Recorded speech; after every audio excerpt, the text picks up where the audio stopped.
Medak parliament ఎన్నికలు జరుగుతున్నాయి. ఈ నేపథ్యంలో మెదక్ పార్లమెంటులో బీఆర్ఎస్, బీజేపీ, కాంగ్రెస్ అభ్యర్థులు విస్తృత ప్రచారాన్ని నిర్వహిస్తున్నారు. మీరు ఎవరికి ఓటేద్దామని అనుకుంటున్నారు? మేడం, ప్రస్తుతం అయితే అన్ని రకాలుగా అన్ని కోణాల్లో ఆలోచించినట్టయితే బీఆర్ఎస్కు ఓటేస్తేనే అభివృద్ధి అనేది ఇంకా ముందంజలో ఉంటుందని మా ఆలోచన.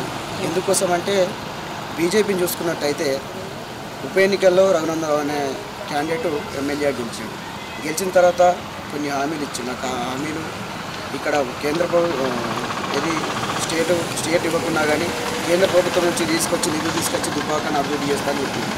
అవన్నీ వట్టి మాటలు అయిపోయింది. అతన్ని నమ్మే పరిస్థితి ఈ మెదక్ డిస్టిక్లో ఎక్కడా లేదు. ఇంకోటి నీలం మధు అనే క్యాండిడేట్ ప్రదర్శిస్తుంది కాంగ్రెస్ నుంచి. ఆయనే ఒక్కటే నెలలో 4 పార్టీలు మారింది. ఆ 4 పార్టీలు కులాన్ని అడ్డం పెట్టుకొని 4 పార్టీలు మారిన క్యాండిడేట్కి ఏ రకంగా మేము ఓటేస్తాం అని ఒక సంకల్పంతో కంకణబద్దులై అట్లా కూర్చున్నాం. ఇప్పుడు ఒకటి మేడం నినాదం, జై తెలంగాణ. జై తెలంగాణ అంటే కారు గుర్తు. రాష్ట్రాన్ని తీసుకొచ్చిన ముఖ్యమంత్రిని ఎందుకన్నా పొడగొట్టుకున్నాం. అతన్ని గెలిపించుకుంటే ఈ మూడోసారి ముచ్చటగా గెలిపించుకుంటే కంపల్సరీ దుబ్బాక కానీ తెలంగాణ రాష్ట్రం కానీ ఇంకా అభివృద్ధిలో ముందంజలో ఉండేది అని ఆలోచనతోటి చాలామంది ఉండే. కానీ దురదృష్టవశాత్తు ఓడిపోయింది. ఇప్పుడు ఈ పార్లమెంట్ ఎలక్షన్లో మాత్రం కంపల్సరీ ఈ మెదక్ సీమనే కాదు, ఈ తెలంగాణలో మినిమం ఒక 8 నుంచి 11 సీట్లు గెలిచే అవకాశం ఉంది. బీఆర్ఎస్ పార్టీ అసలు తెలంగాణ రాష్ట్రంలో తన ఉనికిని కోల్పోతుందన్న తరుణంలో ఎంపీ ఎలక్షన్స్లో గెలుస్తుంది.